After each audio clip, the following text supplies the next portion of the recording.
Here's a story about the time I met a broadcast legend. I graduated from Arizona State University in 1983, and my first radio job was at 93.3 KDKB in the news department. It was a rock station, and when I say news department, I mean there were two people. It was Pat Powers, the news director, and the morning news lady on the Bill and John Morning Show, and then there was me.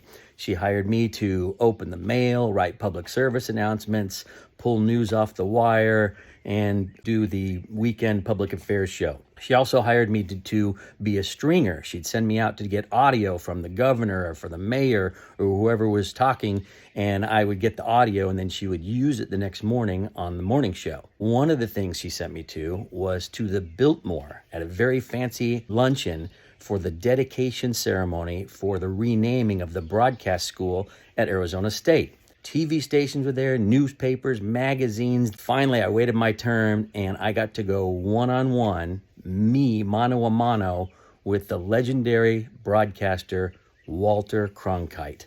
I told him I just graduated from Arizona State. He said he wished me luck in my broadcast career. And this is the guy who reported to the world that John F. Kennedy had died. This is the guy who broadcast to the world, man first walked on the moon.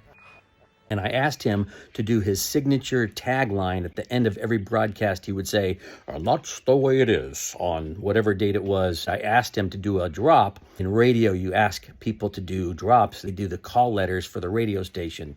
And I asked him to say, "And that's the way it is on 93.3 KDKB." And he said he couldn't do it because that phrase was trademarked by CBS.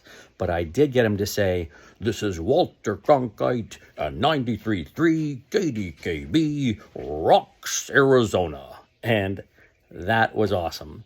And that's my story of how I met a broadcast legend.